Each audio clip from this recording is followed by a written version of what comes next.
Burns Ortiz. Maria is the co-founder and CEO of 7th Generation Games. Taking 7th Generation Games from concept to award-winning company, she oversees all creative aspects of game development. Maria has a business development focus, and she is focusing on strategic partnerships and international markets. She has been named on one of Forbes' Next 1000, Business Journal's 40 Under 40, and Maria is a New York Times best-selling author. Maria, welcome to the show. You're my first guest who is a New York Times best-selling author. Thanks for having me. You have an interesting topic. You run a company called 7th Generation Games, and you're focused on gaming, but primarily gaming for education. I have kids, and I sometimes think they play too much. And you actually use games that they learn. So you want that they play more, right? Well, I figure let's meet them where they are, right?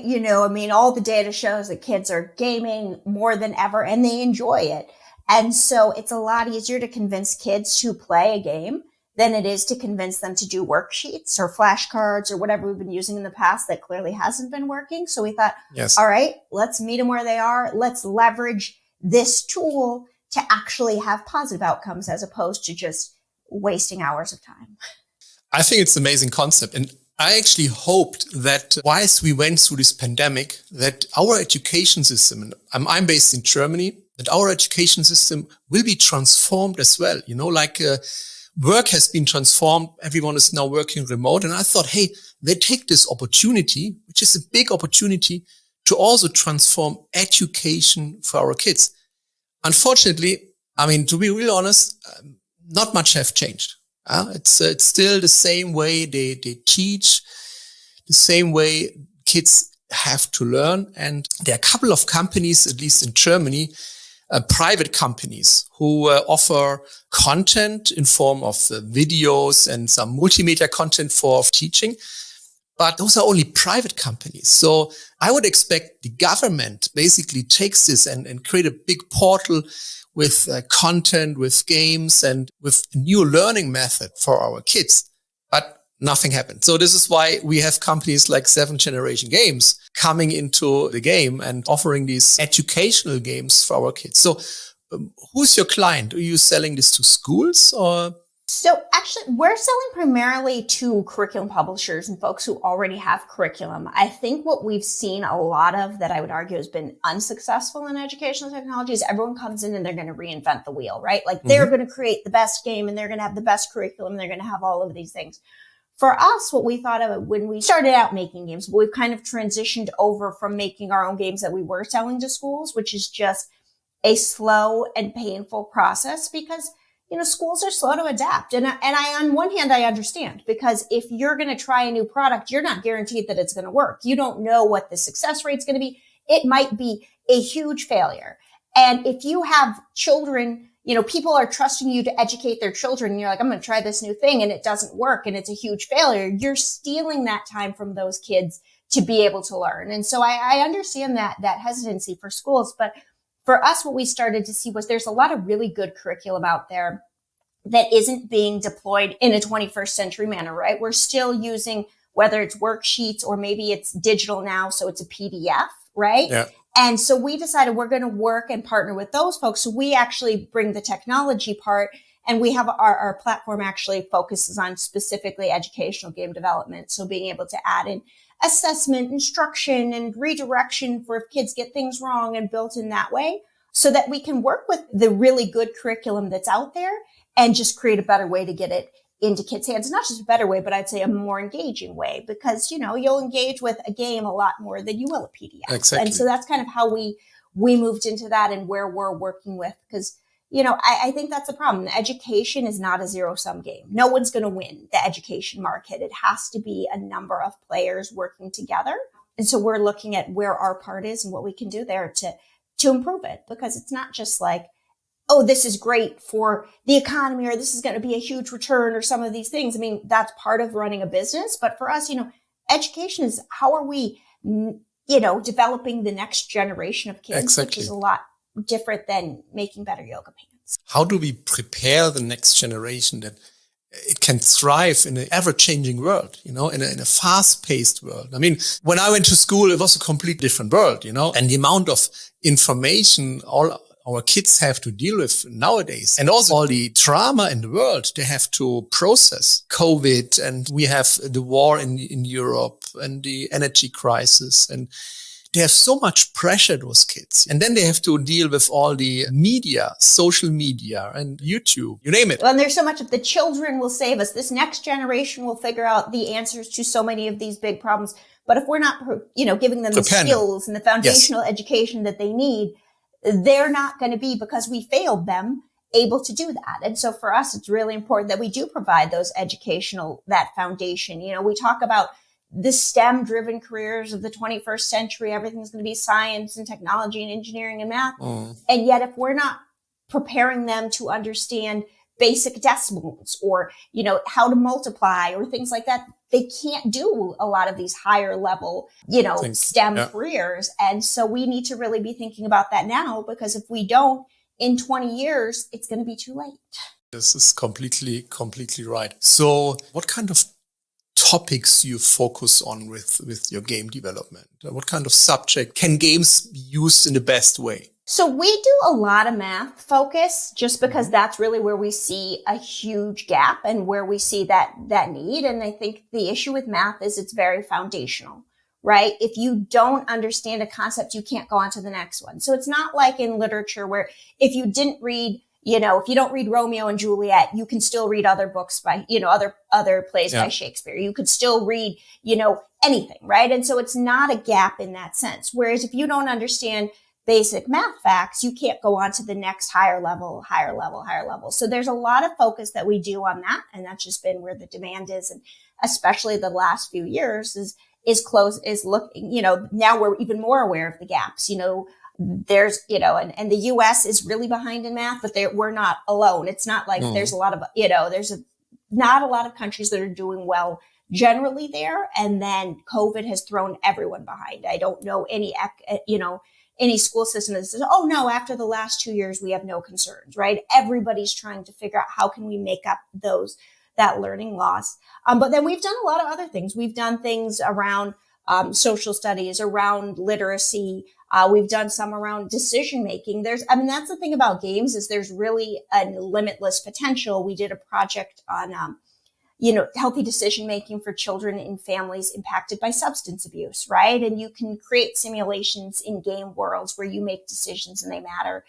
And the outcomes aren't necessarily what they would be in the real world. And so there's a way that you can, no matter what the topic is, games encourage failure, which is something that I think the current education system is lacking, right? In school, if you fail, that's the worst thing that could happen. Yeah, your parents are mad, your teachers are mad, but yet in games, you're expected to fail. And that's what really happens in the real world. No one gets anything right the first time. And it should not be that the fastest person to get it correct, but then maybe forgets it later on, is the one that did it right. What we want to do is actually not just give kids knowledge that they never remember, but actually build in some ways that they're retaining it, using it, understanding how to apply it. And failure is part of that. And it's okay. And in games, it's okay. Teaching them a process, how they can learn and acquire knowledge. Yeah. And teaching them that, as you said, failure is not bad. I would love that my kids would be encouraged to fail in school. Yeah. But as you said, they fail, they get a bad mark, and then all hell is loose, and they're afraid and scared, and this puts a lot of pressure on them. And how can you solve the problems of today's world if you don't fail, if you don't try? You need trial and error. Otherwise, there is no way to solve our big problems which we have in this world. But the teaching process is completely based on the last 100 years. Yeah, we never fail, we learn, and then we succeed. But this doesn't work anymore. You cannot learn how to solve our big challenging issues in this world. You can only try things out. You fail, you improve, you try again. Exactly. Yep. I have a graphic that shows, and it's actually a video game, and it says how things should work in a video game. And it's, it basically says success, and then there's effort and failure. And there's, arrows that go back and forth between effort and failure. And then one arrow that goes finally from effort to success. And that's an example of how games work. But I think that should be the way that the classrooms are set up, how education works, because that's really how it does work. You fail and you get better, and then you try again, and sometimes you fail again, but you get better, and then you take all of that you've learned, and eventually you apply it and you succeed. And there's no video game that if you played it and you won it the very first time you sat down and picked it up, that people would say that's a great game. They would say there was absolutely no challenge to that. What's the fun in it? What's the point in it? And they'd be really angry. And so we should really, that's kind of what we think, you see kids try a video game a dozen times, 50 times, to get incrementally further. And we don't see that in education. No. But what if we could? And that's kind of where we started on, is thinking like, what if we could take that excitement, that enthusiasm, that resilience that really you need for everything. We talk about it in education, but you need it in life, right? There's lots of times where, even as a founder, as an adult, as a whatever role you are, you have to be resilient. And so we think about some of those other things. And that doesn't mean that we only want to focus on those things. We think that you really do need in games, the work we do, we think you do need some of those very specific skills, like being able to read, being able to do basic mathematics, being able to do some of these things. But there's a lot of skills that games teach that aren't on any of the standardized tests that kids take, that there's a ton of value in as well. Yeah. What I miss when I look at kids nowadays is, as you said, is this drive to solve a problem. When I started, and I have an IT background, and I started coding when I was young, and then I really spent hours and hours in getting this problem solved. Yeah. But nowadays, everything is available at a fingertip, and then they don't have this urge anymore to solve a real problem. And I'm sometimes a bit worried, because I think, hey, how do you want to solve, as you said, the problems in the future if you don't have this drive and this hunger and this perseverance to really go down on a level? I mean, they have this with games. Yeah. If they can play for hours, they can forget the time, but they never really do this in school. So I think using games is this amazing concept, and especially for topics which, talking about math, you have people who love math and you have people who hate math, How do you get people who hate math to engage in the topic? Make it fun. Exactly. Yeah, make the process enjoyable. Yeah. Just give them something to play with, create an experience, and then you will have more and better results than just giving in a book and say, hey, you gotta have to study this. Yeah. And that's the other thing about the classrooms is so often, you see a couple of things. You either see there's kids who they say, well, that child's really good at math. They're really good at this topic. And then we're not going to really focus on the other kids, right? Or there's sometimes the focus is, especially in a lot of classrooms, we have so many kids that are behind that the kids that are ahead kind of don't really have anything to do, right? And they're just kind of sitting there. And I think in both of those cases, you need to reach all children, right? And so I think, there's a lot of there's a lot of scientists and mathematicians, writers, lots of people I know in various fields who were not the best in their class when they started out, who were that kid that if they didn't have a teacher that pushed them, if they didn't have some kind of moments that made them kind of push through those challenges, wouldn't be in their field right now. And I think we focus a lot on specialization far too early. This child's really good at math. That child's a really good reader. And we do it in sport too, but across the board. And I think we lose a lot of kids when we do that, because sometimes you need to focus on the kids who, have their head down on their desk and aren't paying attention. Because if you just write them off, I have 3 children, and, if you write off a child at 10 years old, it seems inconceivable, but so often you see that in the classroom. Well, they're just not that good a student. Yes. Well, they're 10, they're 7. Tell them, come on, you've got to push them. And I think finding ways to do that is something that drives us every day. And the damage you create, in the subconscious mind, they carry on for their whole life. Yeah. In 20, 30 years, when they are in a situation where they have to get into a topic, and their subconscious mind will kick in and say, oh, I'm not good at this. Someone told me when I was 10, I'm not good in this. So I will fail again. So I'm not going to try. Yeah. We really have to bear in mind that whatever we tell our kids, this has a long lasting impact on them. Yeah. And it's sometimes really, and the problem is no one understands this. They don't teach you in school personal development. They don't teach you in school how our subconscious mind works. We do so much harm to our kids by telling them those stories. Yeah. On the flip side, we can, the thing that we forget is we can do the opposite too, where we can yes. say, you can do this. Like, I know you can do this. Yeah. You're smart. You're capable of doing that. And kids who don't necessarily hear that all the time, it's like, wait, maybe I am. Maybe I can do this. Maybe I can. And so I think that's where, you're right. People say, 20 years ago, I'm not good at math. I'm not a math person, because in 5th grade, they struggled with division, but then you have stories of people who say, I'm a writer today because I had one teacher in 3rd grade who read my story and said, you're a really good writer and you can do this. And so I think we need to, we look at it's, this vast responsibility, but there's also a power that we have that comes with that to be able to say, you can do this. I know that you can. And then they kind of pick themselves up and they try again. And, oh, look, I did do it, and that kind of encouragement as well is really powerful. Yeah. So, you're creating lots of positive impact with your work and your company. And this is amazing.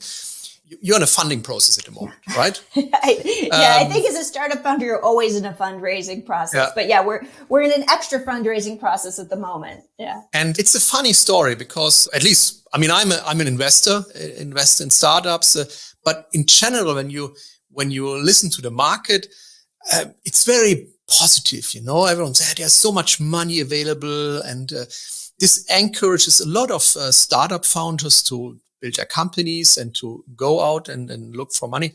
How is it in real life? I could say, I'm on Twitter. I see all those things about how, and now people are saying, oh, it's tightening up a little, or it's, the market's great again, but there's never been a better time to raise money. And I think it's a big disservice. And I think, I'm in a demographic where our company is a Latina founded company. So we're both, Latina, we're women, right? So only 0.4, decimal 0.4% of funding is going to companies like mine, no matter what the content is, no matter what the topic, no matter the anything, whatever issue they're tackling or industry. So for us, it's a data question. It's never a good time for someone like me to necessarily be fundraising. And I would argue, though, I don't care what the demographic is, what the background is. I think there's a big disservice done in making it seem much easier than it is, that there's money being thrown off of balconies or raining from the sky or whatever it is. And I've never known anyone who, raised money and said it was really easy. I just, the stories about I had an idea on the back of a napkin, and before I knew it, within 15 minutes, I'd raised $10 million or whatever.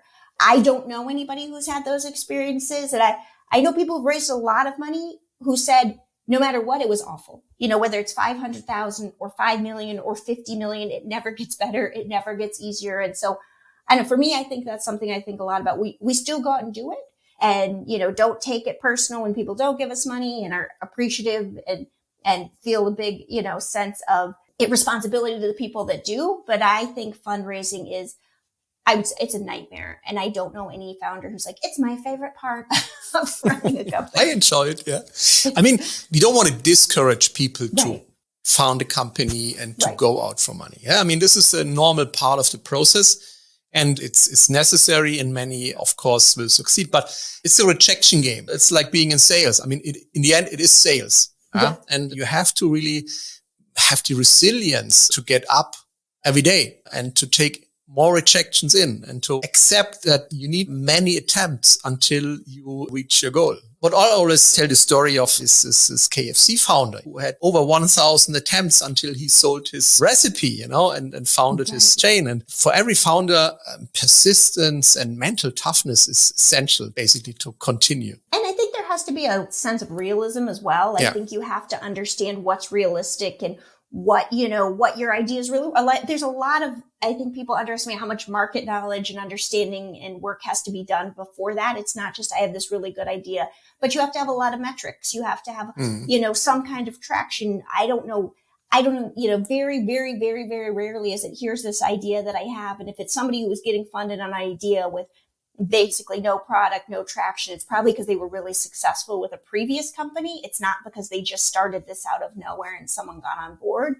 And so I think there has to be this, and people hear these numbers, like Series A's in the hundreds of millions and things, which are just, I don't even understand what is a Series A anymore. I mean, it's just, these things keep changing where it used to be, real different amounts, and now people are calling whatever they want. And so I think part of it too is you have to understand where you fit within this market and what's really realistic. And I think sometimes people have lost sight of that because you hear some of these, big stories coming out, or you hear, again, it's never been a better time to be a founder or raising. And I think obviously I'm doing it every day, so I truly believe in it and I'm looking at that. But I think if the idea is I'll just go out, I'll have this idea and someone will give me $5 million and then I'll build it. I think we're doing a disservice if we don't tell people like, hold up, it doesn't quite work like that. Yeah, we always have to ask ourselves, what is the reason behind these messages? And what are they trying to achieve? Yeah, good question. Sometimes they might want to sell you something, maybe they sell you a consultancy to fundraise, they want to sell you whatever.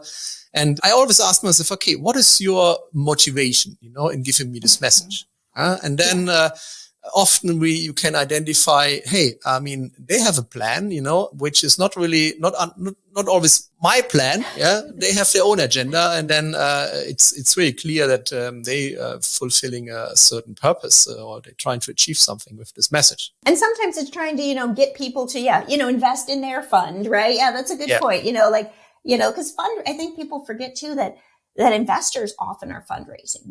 These VC funds are always fundraising. And that's a good point. Is kind of what are they gaining from that? Yeah. And, What is their story? You see this in many industries.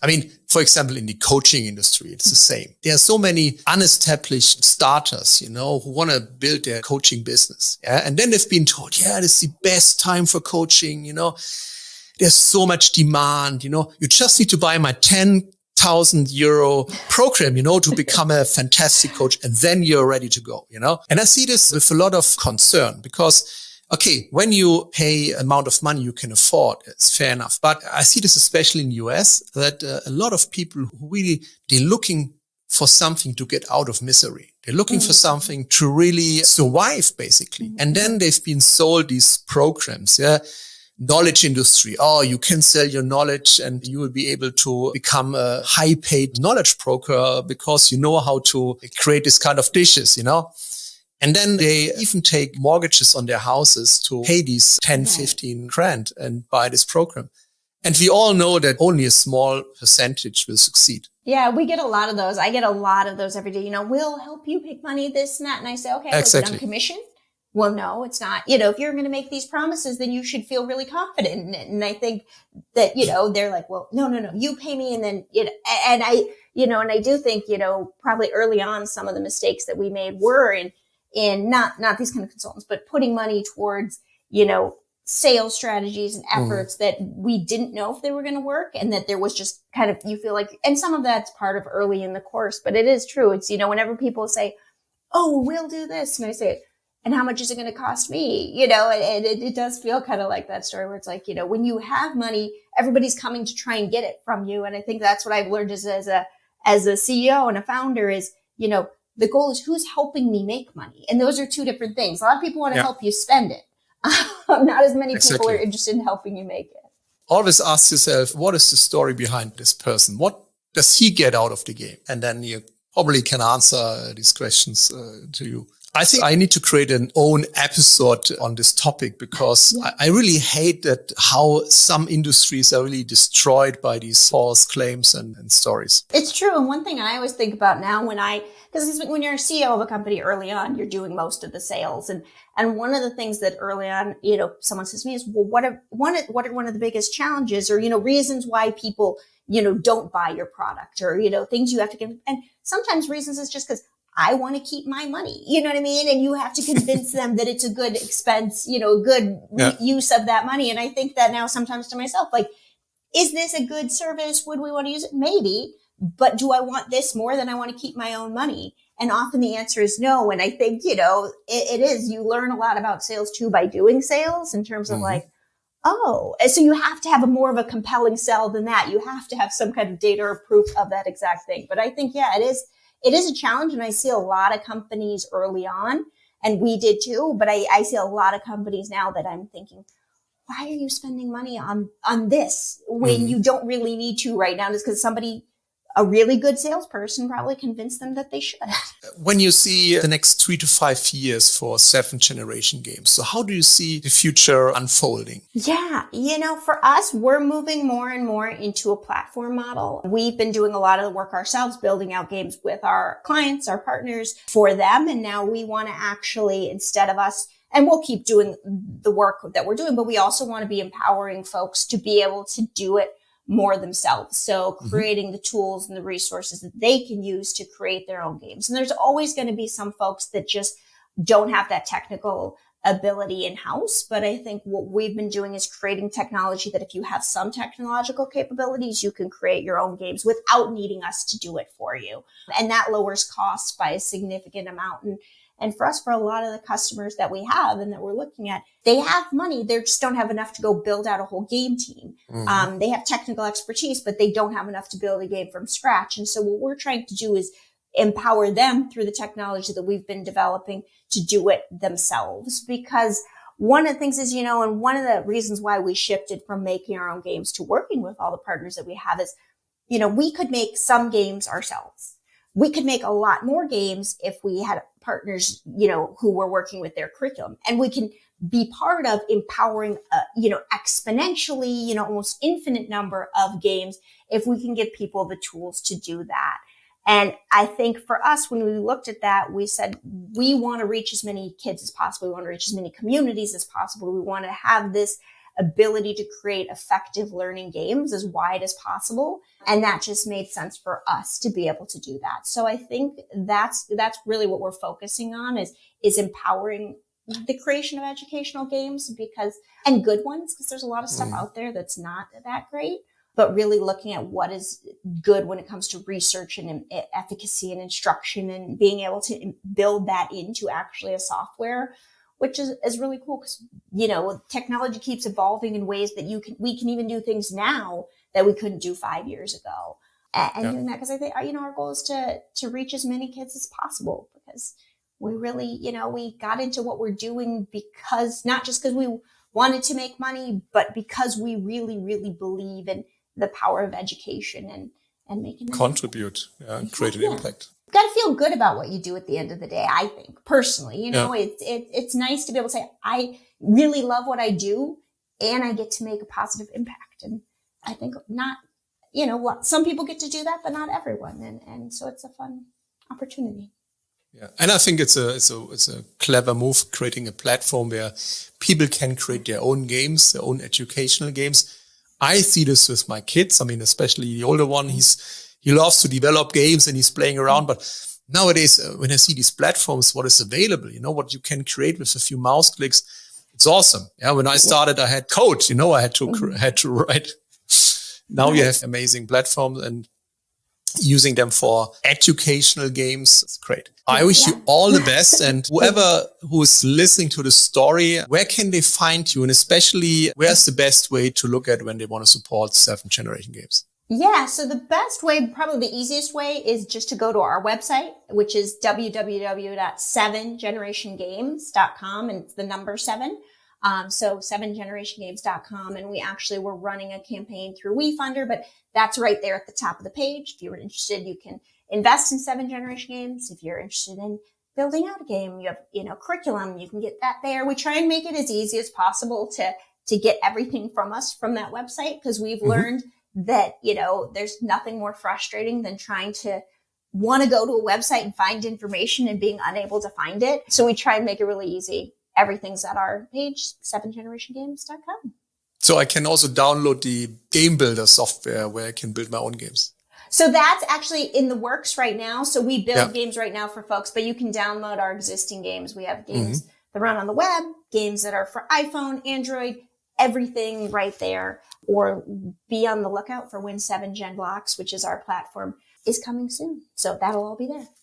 Awesome. I think my kids will love this, and they come to me with all these game requests, and I can say, okay, this one is whitelisted. You can try whatever you want.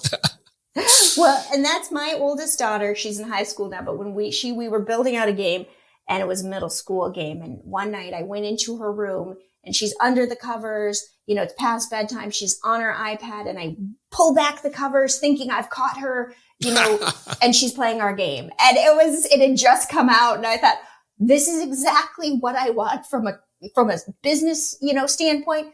But from a parent, she was supposed to be asleep an hour ago. But, that's what you want. Your kids staying up late doing math, and thinking that they're getting away with something. So, yeah.